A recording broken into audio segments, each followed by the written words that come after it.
დაპირისპირება თბილისის საქალაქო სასამართლოში მანდატურის სამსახურის თანამშრომლები დღეს ფიზიკურად ისევ ქალებს უსწორდებოდნენ. სინდისის პატიმრების დედებმა და ქალმა პოლიტიკოსებმა სასამართლოში ურემი მიიტანეს. ურემი სავსე იყო საპროტესტო ბანერებით და ცდილობდნენ სასამართლოში შეეტანათ. დემონსტრაციულად რომ სამართალი ურმით, მაგრამ მაინც მოვა. მანდატურმა კაცებმა კი ქალებს ხელები გადაუგრეხეს და ურემი გადატეხეს. გეშინიათ სამართლის მოსვლის? რაშია შეზღუდული? მარტივად გაგვატარებს და მარტივად გვიგზავნა.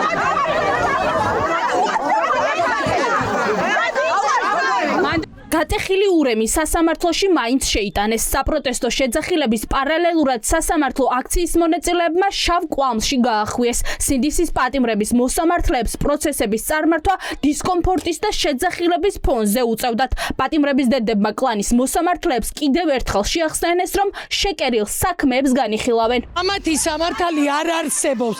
ამ შავი ბოლის მერე მაინც მიხვდნენ, რომ უსამართლო სასამართლოში ვარ და ამ ქალებს ვერაფერს ვერ გვიზამენ, ვერც გამწარებულ დედებს და ვერც ერთს. რა დააშავეს, იმაზე მეტი რა დააშავა თორნიკე გოშაძემ, სამშობლოს იცავდა, ვიდრე ესენი აშავებენ დღეს ქალებს, წიხლებით გადაუარეს ხალხო. და ნეტი რა დააშავა ჩემმა შვილმა. არაფერი არ დააშავა. არც თქვა ის რომ არც პოლიციელს დაარტყა, არც არაფერი არ გააკეთა. ჩვენ ვარ ძალიან ძლიერები იარაღი, ჩვენი იარაღი არის გამბედაობა და სიმამაცე. და ეს იარაღი მე დღეც მიჭირავს და ღამეც. ხელში იცოდესა ეგრეთ წოდებულმა მთავრობა, რომ ჩვენ ვერ გაგვაჩუმებენ, ჩვენ ვიბრძოლეთ ბოლომდე. სასამართლოსთან იყვნენ ქალი პოლიტიკოსებიც. რამდენიმე მათგანი სხვადასხვა სისხლის სამართლის საქმეზე მოწმია. ნაწილზე კი სასამართლომ ადმინისტრაციული საქმეების წარმოება დაიწყო. ქალი პოლიტიკოსები ფიქრობენ, რომ სასამართლო ოცნებისთვის მთავარი იარაღია. დააჯარიმონ და ციხეში კლანის მოსამართლეების დახმარებით გაუშვან ყველა, ვინც რეჟიმს დაუპირისპირდება. ხელისუფლებები მეგობრებო იცვლება და სხვენოდეთ მოსამართლეებს, სხვენოდეთ ამ ეგრეთ წოდებულ სამართალდამცავებს, რომლებიც ვისიცავენ, რასიცავენ, გოგოებს, ქალებს, გაუსწორდნენ, წიხლებს ურტყავდნენ, ძალიან სირცხვილია.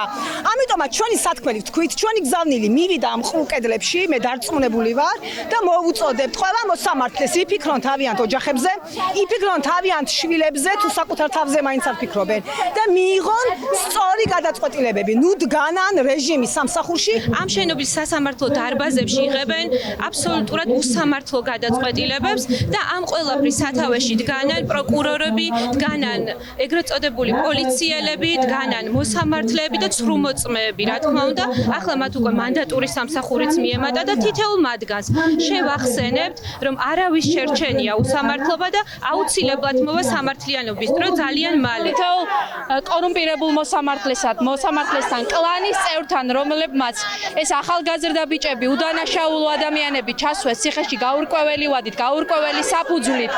რეალურად ევროპული მომავლის მოთხოვნისთვის, აი იმ ადამიანებისთვის აუცილებლად მოვა სამართალი, თან ისე მოვა, რომ ისინი აუცილებლად აგებენ პასუხს ადრე თუ გვიან. სისტემა, რომელიც არის უსამართლობაზე დაფუძნებული და სიბნელეზე და ცრილმოწმებაზე, საერთოდ ვერ გაიმარჯვებს სოლიდარობა. შავ საქმეთა სამინისტრო ეს საპროტესტო გზავნილი გუშინ შინაგან საქმეთა სამინისტროსთან გაჩნდა. დღეს კი სასამართლო შავ კვამლში მოექცა. დედები, რომლებმაც რეჟიმის სისასტიკე საკუთარ თავზე გამოსცადეს, დანებებას არაპირებენ და პროტესტი იქნება ყველგან, სადაც სანქცირებული მოსამართლეები, პროკურორები და ცრუმოწმე პოლიციელები იქნებიან.